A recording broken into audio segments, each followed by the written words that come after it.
अस्सलाम वालेकुम नाजरीन, मैं हूं निगाह मोहम्मद और आप देख रहे हैं स्पोर्ट्स टाइम। स्पोर्ट्स टाइम में सबसे पहले हम डिस्कस करेंगे पाकिस्तान का जो स्काउट अनाउंस हुआ है न्यूजीलैंड के टूर के लिए। 35 रुकनी स्काउट है, तो वो किस तरीके से उसको अनाउंस किया है और यंगस्टर को चांस तो दिया गया है कि ये यंगस्टर उधर खिलाए भी जाएंगे या नहीं, इस पे भी बातचीत करेंगे। सबसे पहले अपने गेस्ट का तारुफ करवाता चलूं। मेरे साथ एक साइड मेरे मौजूद हैं डॉक्टर बासित। अस्सलाम वालेकुम बासित। वालेकुम सलाम। उसके साथ साथ फिर हमारे पास दूसरे जो गेस्ट हैं हमारे हैं तारिक हारून, क्रिकेटर हैं। अस्सलाम वालेकुम तारिक साहब। वालेकुम अस्सलाम व रहमतुल्लाह। अच्छा, सबसे पहले आप बताइएगा, न्यूजीलैंड के लिए जो स्क्वाड अनाउंस हुआ है, यंगस्टरों के नाम तो आपको नजर आ रहे हैं इसमें। बिल्कुल। ऐसा है कि इन यंगस्टर को वहां पे चांस भी मिलेगा? देखिए, सबसे पहले तो हमें दाद देनी चाहिए कि मिसबाउल हक ने, सही उस पर तनकीद हो रही है लेकिन कुछ अच्छा डिसीजन लिया उसने, अच्छे प्लेयर्स को उसने इंडक्ट किया है। जैसे हम देख रहे हैं कि हैदर अली, इसकी परफॉर्मेंस अच्छी जा रही है और वनडे में भी उसको खिलाए तो इनको ग्रूम करेंगे। इसके अलावा जो आपको याद होगा, हमने लास्ट टाइम बात की थी दानिश अजीज की, दानिश अजीज को भी इन्होंने टीम में लिया है। इसके अलावा जो हम देख रहे हैं हुसैन तलत को भी दोबारा लिया, क्योंकि इसमें दो टीमें होंगी, पाकिस्तान की और शाहीन की। तो उम्मीद यही करते हैं कि जो प्लेयर अच्छा परफॉर्म करेगा उसमें, जैसे मिसबा ने कहा कि हम टीम के साथ रखेंगे ताकि वो ग्रूम हो। तो एक अच्छी कोशिश नजर आ रही है, अच्छे प्लेयर्स को इन्होंने इंडक्ट किया है। इसके अलावा आप देखें तो इन्होंने इमरान भट्ट को भी इंडक्ट किया है, वो भी एक बहुत अच्छा प्लेयर है। तो एक लग रहा है कि अब इनकी सोच अच्छी जा रही है। लोग कह रहे थे कि हर वक्त शोएब मलिक को चांस देते हैं, अब उसको निकाला है तो तनकीद हो रही है कि आप शोएब मलिक से और काम ले सकते थे। लेकिन अब देखना चाहिए कि हमारे यंग प्लेयर्स अच्छा परफॉर्म कर रहे हैं, तो इसमें हमें मिसबाउल हक को बैक करना चाहिए कि टीम उसने बुरी अनाउंस नहीं की। अच्छा, इसके साथ साथ तारिक साहब, अगर आपसे भी क्या कहते हैं इसी 35 जो स्काउट अनाउंस किया है इससे रिलेटेड बात की जाए, इसमें एक चीज जो कि मेरे लिए थोड़ा सा हजम करना मुश्किल हो रहा था। आप समझते हैं आमिर को एकदम साइड में कर देना, और मतलब कि जहां पे आपके पास सिर्फ T20 भी है वहां पे और फिर टेस्ट है, ODI तो है नहीं, तो T20 के लिए आप नहीं समझते कि आमिर को रखना चाहिए था? और आपको स्काउट कैसा लग रहा है? स्कोर तो जैसे इन्होंने कहा, बिल्कुल सही कहा कि यंगस्टर्स को मौका दिया है और यहाँ पर मिसबाउल हक को जो है हमें बैक करना चाहिए। गलतियाँ तो हर किसी से होती हैं और कुछ हमारे यहाँ पे आपको पता है सिस्टम ऐसा है कि लाइकिंग डिसलाइकिंग वो एक दो प्लेयर तो होते ही हैं, हमेशा से रहे हैं, कभी कोई नई बात नहीं है ऐसी। लेकिन ओवरऑल अगर देखा जाए सिलेक्शन को तो इसको हम ये कह सकते हैं कि एक अच्छी सिलेक्शन है। कहीं गलतियां हो सकती है, कुछ लोग ऐसे, जैसे हम बात करें अगर आमिर की आपने बात की तो वो ऑलरेडी एक फॉर्मेट से रिटायर्ड हुए हैं, तो उन्होंने फोकस किया है वनडे T20 को। अगर वहाँ T20 थे तो वहाँ पर मोहम्मद आमिर को ज़रूर लेके जाना चाहिए था, क्योंकि उन्होंने अपने आप को इसी के लिए फोकस किया हुआ है। अब ये और बात है कि अंदर क्या मामला थे, क्या रिक्वायरमेंट थी कोचेस की या वहाँ के जो स्टाफ की। लेकिन जो पॉइंट ऑफ व्यू जो इनका है, बिल्कुल मैं इससे मुत्तफिक हूँ। अगर यंगस्टर जा रहे हैं आमिर की जगह तो इट्स अ गुड साइन, क्योंकि एक यंगस्टर हमें आगे चल के फ्यूचर के लिए कोई नया स्टार मिल सकता है। अच्छा, इन्हीं की बात को आगे लेके चलूंगा। जो आमिर की बात की, देखें nobody is bigger than the game. Aamir की सही एक हाइप क्रिएट थी, अब देखें उसकी हाइप थी, अब वो आहिस्ता आहिस्ता नीचे आ रहा है। क्यों? क्योंकि कुछ एटीट्यूड का भी फर्क पड़ता है। आप समझते हैं कि मेरे अलावा टीम मुकम्मल नहीं हो सकती, तो हमारे पास तो इतने अच्छे फास्ट बॉलर आ गए, मूसा आ गए, हसनैन आ गए, हारिस रऊफ आ गए। तो आमिर ने जिस तरह से रिटायरमेंट ली, जिस वक्त उसको टीम की जरूरत थी, इतना पीसीबी ने इसको सपोर्ट किया। 5 साल के बैन के बाद दूसरे दो प्लेयर्स नहीं आए, इसको लेकर आए, फिर भी अपनी मनमानियां कर रहा था, जिसकी वजह से मुझे लगता है कि जब हमारे पास बेंच स्ट्रेंथ मजबूत हुई तो उन्होंने इसको कहा कि अब इसको साइड पे किया जाए, क्योंकि जितना इसको चांस दिया, सिवाय एक इसकी एशिया कप की परफॉर्मेंस थी, ओवरऑल जब से ये टीम में कोई ऐसी खास परफॉर्मेंस आमिर की एज सच नहीं है। अच्छा, एशिया कप के अलावा आप चैंपियन ट्रॉफी मेरे ख्याल से भूल गए हैं, और उनका सबसे बड़ा सेहरा था। लेकिन उसमें हसन अली वो लेकिन आपकी बात अपनी जगह पे, आपका ओपिनियन बिल्कुल राइट है। लेकिन जिस तरीके से आमिर का एक्सपीरियंस है और जिस तरीके से वो इंटरनेशनल पिचेस पे, आपको पता है जिस तरीके से स्विंग कर रहा होता है, आपको तो अंदाजा होगा, आप खुद भी बॉलर है, कोई आसान चीज नहीं होती है, एक बंदे के पास नेचुरल टैलेंट होता है। तो आप नहीं समझते अगर उसने मखसूस क्रिकेट के लिए अपने आप को क्या कहते हैं मुख्तस कर दिया है, तो आपने उसको उसमें खिलाना भी है, चांस भी देना है? देखिए, यहाँ बात बिल्कुल चंद बातें तो ऐसी हैं कि प्राइड है पाकिस्तान से खेलना, तो वहाँ पाकिस्तान के लिए जब कोई भी खेले तो वहाँ डिसिप्लिन को, पाकिस्तान के नाम को जरूर मद्देनजर रखे, फिर वहाँ मनमानी या ये चीजें तो होनी नहीं चाहिए। खैर मेरी नॉलेज में ऐसी कोई बात नहीं, लेकिन जहाँ तक आपने बात की कि उसने अपने आप को मुख्तस किया एक फॉर्मेट के लिए और उसे खिलाना चाहिए था। रही बात परफॉर्मेंस की, तो मैं किसी हद तक जरूर मुत्तफिक हूँ अपने दोस्त से कि इन्होंने बिल्कुल सही कहा कि जिस तरह का आमिर का नाम है, जिस तरह की उनकी एक हाइप है, उनका एक ब्रांड है, मोहम्मद आमिर एक जीनियस बॉलर है, उस तरह से वो परफॉर्म नहीं कर पा रहे, स्ट्रगल करते आ रहे थे, तभी तो उन्होंने एक फॉर्मेट से अपने आप को अलग किया और वो छोटे फॉर्मेट्स में आ गए कि यहाँ पर मैं, लेकिन यहाँ मैं एक बात मेंशन करता चलूं कि अगर आमिर का जो हथियार है उसका स्विंग बंद हुआ है, उसका उस तरह से बॉल स्विंग नहीं होता, नया बॉल जिस तरह वो करता था एशिया कप तक आप उठाकर देख लें तो उसका बहुत ही जबरदस्त किस्म का इन स्विंग हुआ है। रोहित शर्मा और ये ऊपर के बैट्समैनों को उसने यूं ही उड़ा दिया। उसके बाद वो स्ट्रगल करना शुरू हुआ है। तो मेरा सवाल यहाँ पर यह है कि जो कोचेज वहां पर मौजूद होते हैं, बॉलिंग कोच अलग होते हैं, बैटिंग कोच अलग होते हैं और हर तरह के माहिरीन हाई परफॉर्मेंस सेंटर्स खुल गए, इतनी जदीद दौर आ गया, टेक्नोलॉजी आ गई है। तो आज की टीम में देख लें कि वसीम अकरम इनके कोच हैं, तो बेहतरी अगर नहीं आ रही, जिस तरह इन्होंने कहा कि परफॉर्मेंस उसकी बिल्कुल उस तरह से नहीं थी, लेकिन इसके जिम्मेदार कहीं बॉलर तो है, लेकिन उसके साथ साथ हमारा जो सपोर्ट स्टाफ है, जो स्पेशलिस्ट है इस काम के और इस काम के लिए जो है वो अपनी मुराहत लेते हैं या उसको पे किया जाता है, तो वो वहां पर उनका भी फॉल्ट मेरी नजर में है। अच्छा, इसके साथ साथ पीएसएल का प्ले ऑफ मरहला जो है वो आज से शुरू हो गया है। आज पहला मैच हमने देखा कि कराची किंग्स और मुल्तान सुल्तान के दरमियान जारी था, वो अभी टाई हो गया है, सुपर ओवर में जा चुका है। सुपर ओवर में जो है अब वो कराची किंग्स पहले बैटिंग कर रहा है क्योंकि टॉस उन्होंने जीता था, तो उनके तरफ से रदरफोर्ड और दूसरे जो हैं आई गेस दूसरे का मैं नाम बताता हूँ, और मुल्तान सुल्तान के जो है वो मुल्तान सुल्तान बॉलिंग कर रही है, सुहेल तनवीर। सुपर ओवर कैसा देख रहे हैं बासित, आप कैसा देख रहे हैं सुपर ओवर? जितना अल्लाह ने पीएसएल को इज्जत दी है, दोबारा अल्लाह ने इज्जत दी कि इससे अच्छी शुरुआत हो नहीं सकती थी।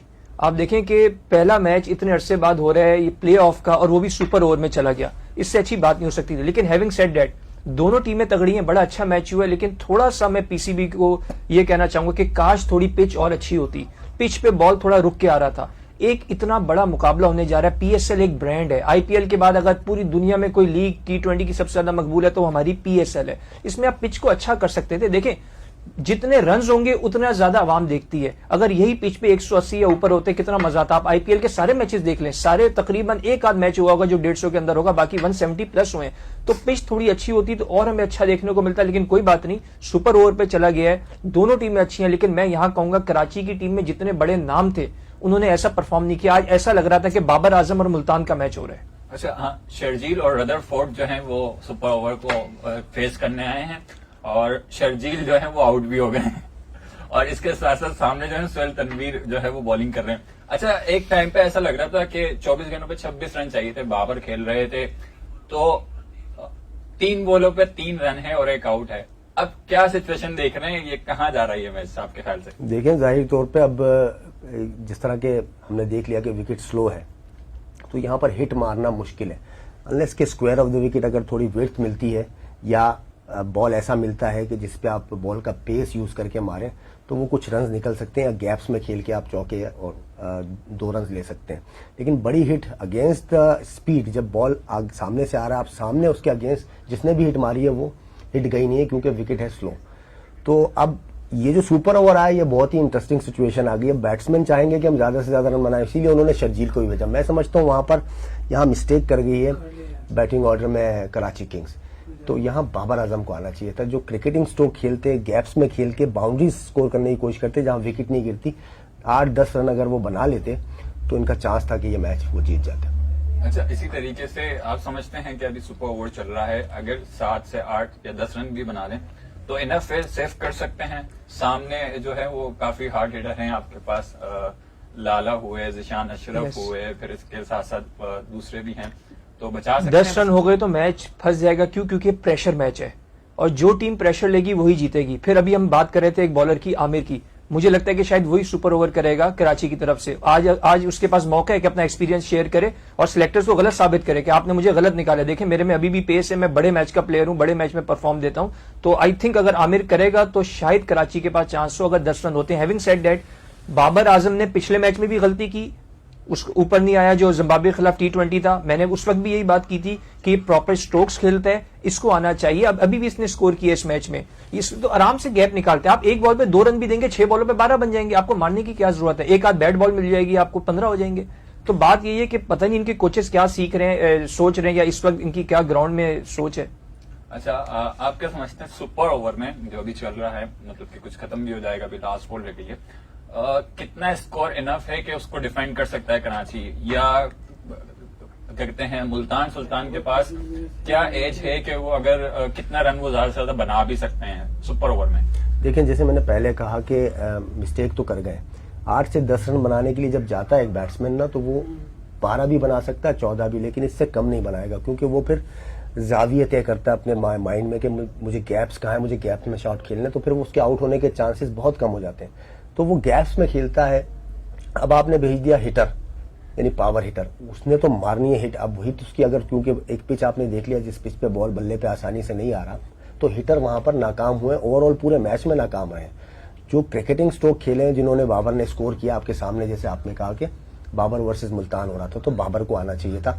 अब अगर मेरे ख्याल से कोई भी स्कोर इस पिच पे आसान नहीं है पहले तो, क्योंकि 2 ही विकेटें होती हैं, अगर वो गिर जाती हैं तो फिर आप अंडर प्रेशर आ जाते आपको हैं। इंटरप्ट कर रहा हूं मैं। सुपर ओवर कंप्लीट हो चुका है कराची किंग्स का, उन्होंने 13 रन बनाए हैं। गुड, और अच्छा दोनों स्कोर आउट हो गए उनके। रदरफोर्ड जो हैं उनके, उन्होंने एक छक्का और चौका लगाया है, तो इस वजह से वो 13 पे पहुंच गए।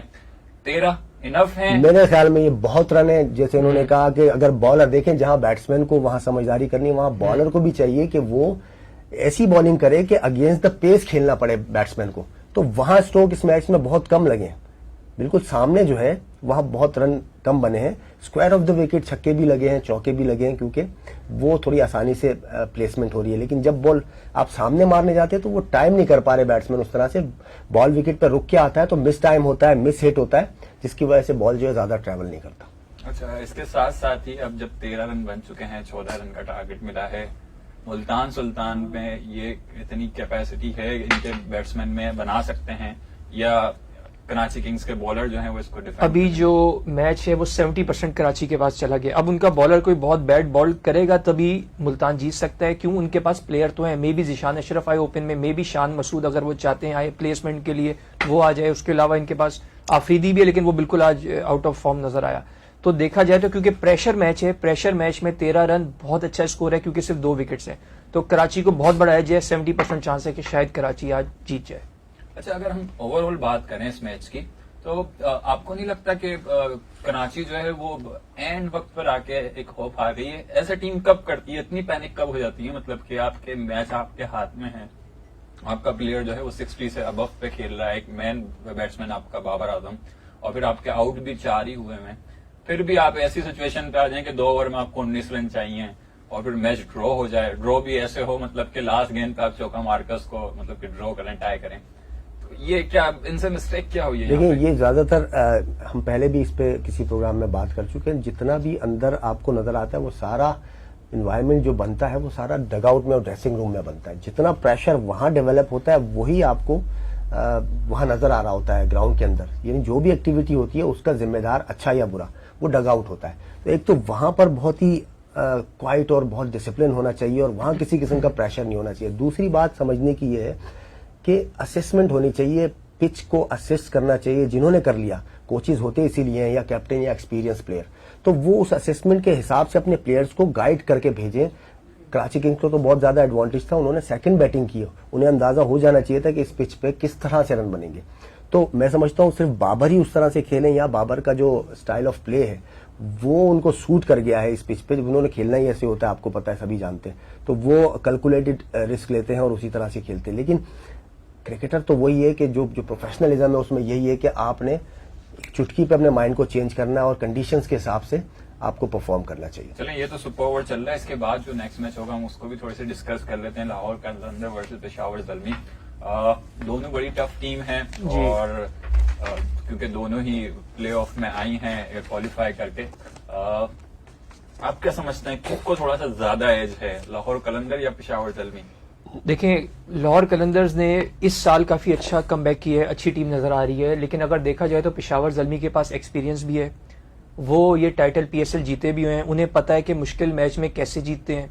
लाहौर कलंदर्स पहली बार प्लेऑफ खेल रहे हैं। लोग तो कह रहे हैं हम लाहौर कलंदर्स को देखना चाहते हैं, हम भी देखना चाहते हैं, लेकिन अगर हम ट्रू क्रिकेटिंग सेंस की बात करें तो उसमें पेशावर ज़ल्मी का बहुत अपर एज है। लेकिन अगर लाहौर कलंदर का कोई जैसे बेन डक एक आध इनिंग खेल जाता है, कोई और प्लेयर खेल जाता है तो वो अलग बात है। Otherwise on a given day, on a given pitch, Peshawar Zalmi का अपर हैंड है। अच्छा, दोनों के अगर स्क्वाड पर जरा हम नजर डालें तो पेशावर ज़ल्मी के पास जो है वो कार्लोस ब्रैथवेट हैं, डैरन सैमी हैं, फिर फॉफ मलिक भी है, शोएब मलिक भी है, शोएब मलिक हैं, फॉफ डबल सी जो इनका एक अभी इंक्लूजन हुई है जिसकी, और फिर इसके साथ हैदर अली हैं यंगस्टर उनके पास, बहुत अच्छी टीम है। वहाब रियाज हैं, यासिर हैं, हफीज भी हफीज लाहौर कलंदर्स में, हफीज लाहौर के साथ हैं, इमाम हैं, कामरान अकमल हैं। जी जी, इनकी टीम भी तगड़ी काफी टीम बड़ी है, तगड़ी टीम है। और इसके साथ साथ क्या कहते हैं, लाहौर के पास एक जो बॉलर है, आपसे पूछना चाहूंगा मैं तारिक भाई जी, शाहीन शाह अफरीदी क्या रोल प्ले करेंगे आज के मैच में, क्योंकि हमने उनको देखा है लास्ट कुछ मैचेस में,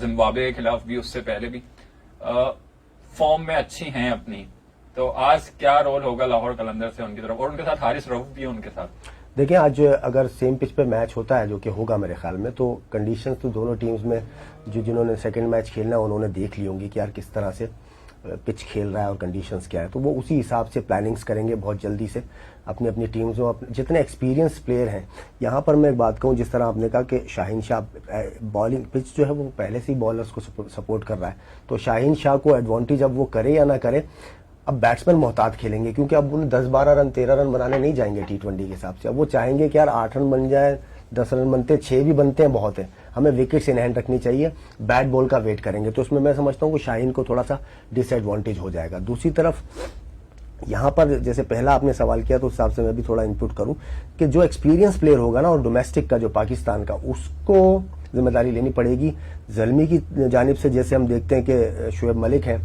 और कामरान अकमल है, क्योंकि ये कंडीशंस को समझते हैं, यही डोमेस्टिक में खेलते हैं बहुत ज़्यादा, तो उन्हें बहुत ज़्यादा जिम्मेदारी से खेलना पड़ेगा। इसी तरह फिर हम लाहौर कलंदर्स में आ जाते हैं, तो वहाँ पर बहुत कम ऐसे नाम हैं कि जो इस तरह का, हफीज के अलावा सिर्फ एक हफीज ही है, तो ये मैं समझता हूँ यहाँ थोड़ा सा डिसएडवांटेज हो जाएगा। फखर का जो स्टाइल है वो थोड़ा सा खुले शॉट्स खेलने का है, एग्रेसिव है, तो पिच सपोर्ट नहीं करता। यहाँ पिच सपोर्ट करता है सिर्फ आपकी मेंटल टफनेस को, कि कौन अपने मेंटल अप्रोच से जाकर, माइंडसेट से जाकर स्कोर करेगा।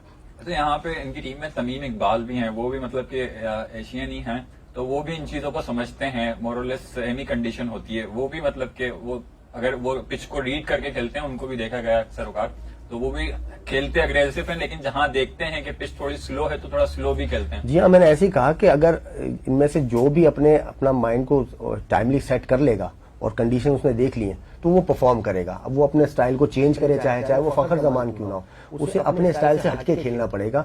जो रिक्वायरमेंट है पिच की और कंडीशंस की, उस हिसाब से जो भी खेलेगा वो प्लेयर परफॉर्म करेगा। अच्छा, इसके साथ साथ इस टीम के पेशावर ज़ल्मी के जो कैप्टन हैं वह हैं वहाब रियाज। एक बॉलर जब कैप्टन होता है तो वो अपनी बॉलिंग को किस तरीके से यूटिलाइज कर रहा होता है, ये जरा बताइएगा, क्योंकि अब ये जो मैच है, आपने जैसे कहा कि पिच जो है वो बॉलिंग सपोर्टिव ज्यादा है, तो क्या कहते हैं वहाब रियाज के माइंड में क्या होगा जब वो पिच पे उतर रहे होंगे? तो वो जाहिर है वो खुश होंगे और उनकी अपनी बॉलिंग के हिसाब से उन्होंने प्लान्स कर लिए होंगे कि उन्हें बॉलिंग क्या खिलानी चाहिए, या फिर बॉलर से उन्होंने बात की होगी, मीटिंग जरूर की होगी कि इस पिच पे क्या बॉल, किस लेंथ पे बॉल करना है। असल में इस पिच पे लेंथ और लाइन बहुत इंपॉर्टेंट है, फिर भले वो स्पिनर हो या वो क्विक बॉलर हो, अगर वो लाइन और लेंथ मेंटेन कर लेता है, जैसा कि मैंने पहले कहा कि अगर बैट्समैन को सामने की जानिब खिलाया जाए ज्यादा से ज्यादा, और सिंगल अगर करता है, T20 क्रिकेट है, तो उसे अंदर से आवाज आती है कि बाउंड्री निकालनी है मैंने। अब अगर वो कोई ऐसी बॉल हाफ वाली, जैसे हमने देखा शाहिद आफरीदी को बिल्कुल ही हाफ वाली बॉल मिली थी, और उसके बाद इफ्तिखार को भी हाफ वाली मिली थी, लेकिन वो हिट जा ही नहीं रही उनकी, इट मीन्स विकेट स्लो है। तो वो मैं समझता हूँ बहुत ज्यादा एडवांटेज है। वहाब रियाज ने जो है वो माइंड अपना बना लिया होगा कि किस तरह से मैंने अपनी बॉलिंग एक तो प्लेइंग 11 में डालनी है, फिर उन बॉलर्स से क्या बात करनी है कि कहाँ किस लेंथ को हिट करना है, किस लाइन पे रखनी है। तो बॉलर कैप्टन है, जैसे आपने कहा कि यहाँ एडवांटेज उनको ये है कि पिच बॉलिंग को सपोर्ट कर रहा है, तो ये भी एक एडवांटेज जाएगा वहाब रियाज को। अच्छा डॉक्टर बासित, एक चीज बताइएगा, जैसे कि हमने पेशावर ज़ल्मी के कैप्टन को डिस्कस किया, इसी तरीके से अगर हम लाहौर कलंदर के कैप्टन को डिस्कस करें, सुहेल अख्तर हैं, कितना फर्क पड़ता है एक कैप्टन जो कि पहले से ही इंटरनेशनल खेला हुआ हो और फिर आपकी कंडीशंस को, सारे ग्राउंडों को अच्छी तरीके से जानता हो, फिर इंटरनेशनल का भी एक्सपीरियंस हो, और एक कैप्टन जो कि डोमेस्टिक में ही खेला हो और इंटरनेशनल उसने क्या कहते हैं T20 लीग्स मैचेस खेले हों लेकिन वो मैचेस ना खेले हों, तो इन दो में मतलब कि कंपैरिजन करें तो हम कितना फर्क पड़ता है टीम पर? देखिए, दोनों में जमीन आसमान का फर्क पड़ता है। क्यों? क्योंकि वहाब रियाज पाकिस्तान के साथ खेला हुआ है, वो वर्ल्ड कप टीम में भी रहे, T20 में भी रहे, उसे पता है कि प्रेशर मैच क्या होता है, प्रेशर में कैसे टीम को हैंडल करते हैं, प्रेशर में कैसे डिसीजंस लेते हैं। वो दूसरा एक खिलाड़ी जो है वो डोमेस्टिक की खिला हुआ है, उसको पता ही नहीं है कि इंटरनेशनल का प्रेशर क्या होता है। लेकिन हैविंग सेड दैट, उसको एक एडवांटेज है कि उसके साथ हफीज है, वो हो सकता है कि उन्होंने नाम का कप्तान बनाया हो, लेकिन सारे मशवरे वो हफीज से लेता होगा और 100% अगर अभी भी कोई प्रॉब्लम होगी वो उससे लेगा। देखा जाए तो दोनों टीमें जो हैं वो तगड़ी हैं, लेकिन पेशावर की टीम बहुत ज्यादा बैलेंस है। उनके सारे प्लेयर्स ही तकरीबन इंटरनेशनल क्रिकेट का तजुर्बा रखते हैं, जैसे कामरान अकमल है, शोएब मलिक है। लाहौर की टीम में कुछ यंगस्टर्स भी हैं, वो तो शुक्र है कि अभी इनके बॉलर इतना अच्छा परफॉर्म कर रहे हैं, हारिस रऊफ, शाहीन अफरीदी। तो देखा जाए तो आज का मैच ऐसा लगता है कि लाहौर की बॉलिंग वर्सेस पेशावर की बैटिंग का होगा। अगर ऊपर तले 2-3 विकेटें ले लेते हैं हारिस रऊफ और शाहीन अफरीदी, तो पेशावर भी जल्दी से, अगर पहले बैटिंग करता है तो जल्दी आउट हो सकता है और मैच फंसा सकते हैं लाहौर वाले। अच्छा, इसी पे आपने जिस तरीके से कहा कि लाहौर की बॉलिंग और पेशावर की बैटिंग, अगर अब हम लाहौर की बैटिंग डिस्कस करें, बैटिंग आपको लगता है उस लेवल की है कि वो पेशावर ज़ल्मी की जो है बॉलिंग को फेस कर पाए? हाँ, बैटिंग देखें बुरी नहीं है, लेकिन वल्नरेबल है। एक आध मैच में बैंड डक भी किया, दूसरे 2 मैच में चला, बाकी में वो नहीं चला। मे भी आज चल या नहीं, लेकिन जिस मैच में चला उसके बाद वो वर्कआउट हो गया है, क्योंकि हमें पता नहीं था कि इतनी अच्छी हिटिंग करता है। जब हिटिंग उसने की तो सारी टीमें फिर प्लान बना के आती हैं कि कहां पे वीक है, क्या ऑफ साइड पे वीक है, क्या शॉर्ट पिच पे वीक है, तो उसके खिलाफ अब पूरा प्लान तैयार होगा। मैं समझता हूं कि अगर लाहौर को जीतना है तो मोहम्मद हफीज को शीट एंकर का रोल करना होगा और फखर को जल्दी नहीं करनी पड़ेगी। पूरी जिम्बाब्वे की सीरीज भी हमने इसको खिला दिया, फिर फ्लॉप हुआ, अब इसको थोड़ी रिस्पॉन्सिबिलिटी आज के मैच में एज अ सीनियर प्लेयर लेना पड़ेगा। अगर ये 2 प्लेयर अपनी रिस्पॉन्सिबिलिटी लेते हैं, सही है, फॉरनर प्लेयर्स का अलग रोल है, वो चल गए तो अच्छी बात। इन 2 को अपनी टीम के लिए रोल मॉडल बनना पड़ेगा, रिस्पॉन्सिबल होना पड़ेगा। और लाहौर अगर पहले बैटिंग करता है, कोशिश करनी चाहिए कि 150 एटलीस्ट प्लस जितना हो जाए उतना अच्छा है, क्योंकि पिच सपोर्टिव नहीं है। तो इनको, दोनों टीमों को चाहिए कि 150 का टारगेट ज़हन में रखें, उससे ऊपर जो हो जाए वो बोनस है। अच्छा तारिक साहब, हमने देखा है कि लाहौर जो है वो जब भी जीता है थोड़ा अपने अग्रेसिव बैटिंग माइंडसेट से जीता है और बैंड डक का उसमें रोल रहा है, उन्होंने बड़ी हिट लगाई है। तो आज की पिच तो हमें ऐसी नहीं लग रही कि बड़ी हिट लगेंगी, तो आज किस माइंडसेट से उतरना चाहिए इनको? लेकिन जैसे हमने काफी डिस्कस कर रहे हैं इस बात पर कि कंडीशंस, जो प्रोफेशनलिज्म इसी का नाम है कि कंडीशंस के हिसाब से बैटिंग करनी चाहिए। अब ये जरूरी नहीं है कि एक पावर हिटर है लेकिन वो पावर हिटिंग ही करे। वो चाहे तो अपने गेम को चेंज कर सकता है, वो चेंज करके खेले और लूज बॉल का वेट करे। इस पिच पे कहां पर हिट मारना आसान है ये प्लान करके जाए और किस एरियाज में बॉल उन्हें मिले तो वो सिलेक्टेड शॉट रखें कि इस एरिया में बॉल मिलेगी तो मैं ऑल आउट जाऊंगा, छक्का मारूंगा, अदरवाइज मैंने रन बॉल खेलना है। इस तरह से बहुत ज्यादा एडवांटेज मिल सकता है बैटिंग को। अदरवाइज अगर जिस तरह के बेंड डंक का स्टाइल है खेलने का, अपने स्टाइल पे अगर जाएंगे, मे भी हो सकता है एक आध हिट मारे वो, लेकिन उसके बाद बहुत ज्यादा चांसेस है कि वो फ्लॉप हो जाएंगे। अच्छा, इसके बाद आज जो है वो Faf du Plessis South Africa के पहली दफा PSL में जलवा अगर होंगे और काफी बड़ा नाम भी है इंटरनेशनल क्रिकेट का भी। आप समझते हैं आज की पिच को देखते हुए उनका शायकीन थोड़ा उनको देखेंगे, वो मजा आएगा? क्योंकि उनको देखा है हमने, वो ज्यादा मतलब कि अग्रेसिव तो नहीं है, लंबे शॉट तो नहीं मारते, लेकिन एक प्रॉपर खूबसूरत इनिंग खेलते हैं, अपनी चौके भी लगाते हैं, जहां जरूरत होती है तो 6 भी मारते हैं। तो शायकीन देखेंगे आज उनको अच्छा? देखिए, प्रेशर भी होगा बहुत ज्यादा डु प्लेसिस पे और पिच भी देख लिया। ज्यादातर बैट्समैनों पे ओवरऑल इस मैच में प्रेशर रहेगा, चाहे वो कितना भी बड़ा बैट्समैन हो या पाकिस्तानी हो चाहे बाहर से। लेकिन स्पेशली जो बाहर से आए होंगे, जो कि साउथ अफ्रीका हो गया या न्यूजीलैंड, ऑस्ट्रेलिया, वहां पर पेसी विकेट्स होते हैं, तो वो वैसे ही यहाँ पर आकर वैसे भी थोड़ा सा अंडर प्रेशर रहते हैं। लेकिन आज के मैच में प्रेशर जरूर रहेगा डु प्लेसिस पे। अब अगर वो अपने गेम को माइंड से चलते हैं और देखते हैं कि कंडीशन के हिसाब से खेलना है तो वो कामयाब हो सकते हैं, क्योंकि एक कंप्लीट बैट्समैन है, टेक्निक बहुत अच्छी है, क्रॉस नहीं खेलते, सामने बहुत अच्छा खेलते हैं। लेकिन अगर उन पर प्रेशर रहा, जैसा कि अगर प्रेशर ले लिया उन्होंने कि यार बाउंड्रीज निकालनी है या रन तेजी से करने, तो फिर उनके फ्लॉप होने का भी चांस है, क्योंकि पिच जो है वो सूट नहीं कर रहा स्ट्रोक मेकिंग को। अच्छा, इसके साथ साथ अभी हमने देखा है फाफ डु प्लेसिस जो है वो पड़ोसी मुल्क में तो नहीं खेले, लेकिन IPL खेल के आए हैं। तो वो UAE वगैरह की, शारजा वगैरह की पिच भी तकरीबन ऐसी ही होती हैं, तो वहां का एक्सपीरियंस है, अभी प्रैक्टिस करके आए हुए हैं, वहां से मैचेस खेल के आए हैं और वहां पे रन भी कर रहे थे बाकायदा। ये यहाँ पे आज के मैच में कैसा देख रहे हैं आप उन्हें? चेन्नई के लिए ये खेल कर आए हैं और बुरा सीजन नहीं गया, अच्छा नहीं गया तो बुरा भी नहीं गया। तो ये है कि ये टच में है, इनको पता है कि यहाँ की जो स्लो, वहां की भी, दुबई की भी स्लो पिच है, यहाँ की भी स्लो पिच है, तो हो सकता है कि ये जो अभी खेल कर आ रहे, क्योंकि खेलते हुए आ रहे हैं, बहुत से प्लेयर्स खेलते हुए ही नहीं आ रहे, तो ये जो कहते हैं जब फ्लो में खेलता है प्लेयर तब पता चलता है। इसकी वजह से अगर आज डु प्लेसिस का चांस बनता है तो मुझे लगता है कि शीट एंकर का ये रोल अदा करेंगे और कोई वजह नहीं कि हम देखें कि आज डु प्लेसिस मैच में 50 करें। अच्छा, आप इस मैच में किसको एज देंगे, किस टीम को एज देंगे आपके ख्याल में? देखें, दिल तो करता है कि लाहौर कलंदर्स जीते, क्योंकि पहली बार आया है और हमारा दिल भी है कि कराची और लाहौर का फाइनल अगर हो जाए तो अच्छी बात है। लेकिन जो बैलेंस टीम है, अच्छी टीम है, तगड़ी टीम है, एक्सपीरियंस टीम है, उनका कप्तान भी अच्छा है, जीती हुई है PSL, वो पेशावर ज़ल्मी है। अच्छा, इसी तरीके से अगर आज के इनके मैच के हम बताएं तो आपको क्या लगता है कि बॉलर और बैट्समैन में कौन होगा दोनों टीमों में से जो कि आपके ख्याल में रन करेगा और विकेट लेगा? देखिए, दो बॉलर्स सही है, वहाब रियाज भी अच्छी परफॉर्मेंस करता है, लेकिन जो जिसे कहते हैं कि आजकल जो हमारे दो करंट फास्ट बॉलर हैं, आफरीदी, शाहीन आफरीदी और हारिस रऊफ, मुझे लगता है कि ये विकेट्स लेंगे, अच्छा परफॉर्म करेंगे। और अगर बैट्समैन की बात करें तो वो मैं डुप्लेसी को एज दूंगा और इमामुल हक को अगर खिलाते हैं तो मेरे दो प्लेयर्स फेवरेट हैं। अच्छा, इसी तरीके से आपसे आप क्या समझते हैं आज की टीम में किस टीम को आप एज दे रहे हैं थोड़ा सा?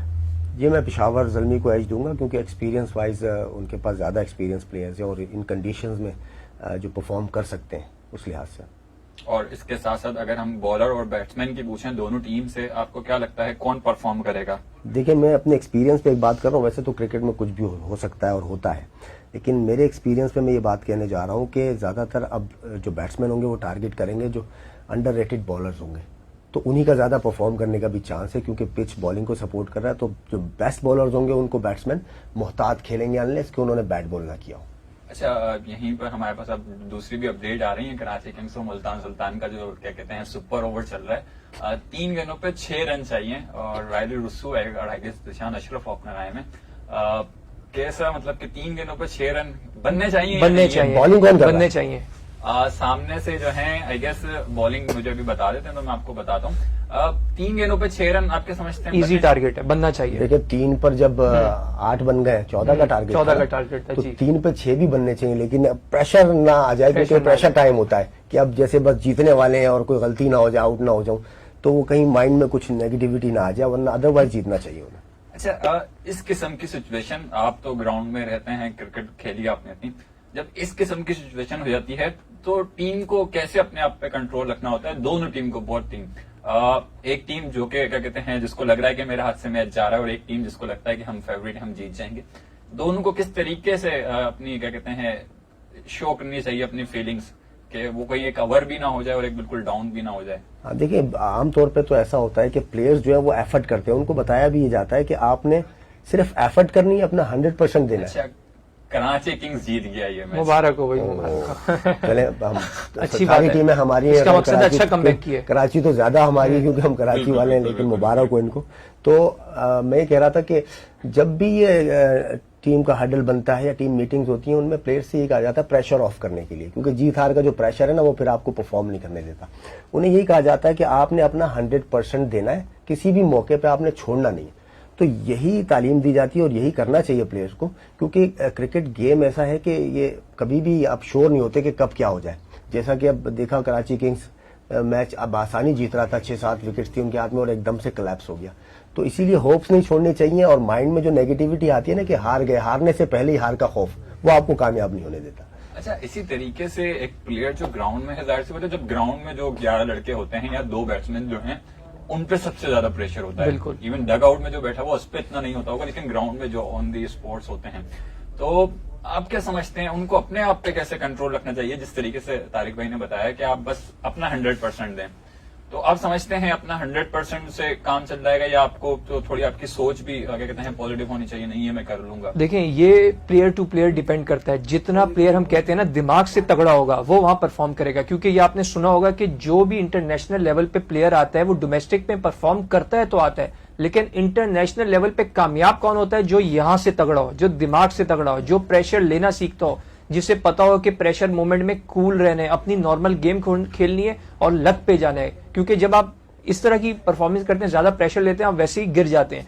आपको पता है, आपको अपने आप पे कॉन्फिडेंस है, कोचेस फिर उनको कॉन्फिडेंस देते हैं कि यार आप इतने अच्छे प्लेयर हो, आप कर सकते हो। जब बैक कोचेस उनको देंगे कि हाँ भी कोई टेंशन नहीं है, आप जाएं अपना 100% दे, तो क्या वजह नहीं है कि आप अच्छा perform on a given day, on a given situation कर सकें।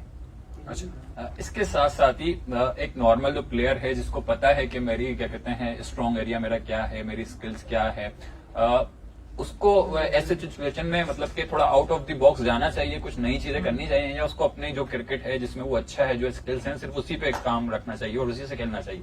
देखिए, जिस तरह की कंडीशंस हैं आज के मैच की, यहाँ कंडीशंस वो डिमांड करती हैं कि आप अपने दायरा कार के अंदर रह के परफॉर्म करें, इससे आउट ऑफ सर्कल ना जाए तो बेहतर होगा, क्योंकि ये पिच आपको सपोर्ट ही नहीं करता, खासतौर पर बैट्समैन को, कि वो कोई नया जैसे कोई स्कूप शॉट आ गए, कितने शॉट आ गए क्रिकेट में ना, कि वो अजीब शॉट मार दें, क्योंकि एक पेस एक बाउंस इस पिच में नहीं है। तो यहाँ पर महदूद होकर जितने कम शॉट्स खेले जाएंगे, शॉट सिलेक्शन जो होगी वो महदूद हो जाएगी। कोई 1 से 2 शॉट आप रखेंगे कि ये मेरे स्कोरिंग शॉट है, बाकी मैंने रन बॉल खेलना है, तो ही कामयाब होने के चांसेस है बहुत ज्यादा। अच्छा, इसके साथ साथ अब हमने देखा कराची तो फाइनल में पहुंच गई है।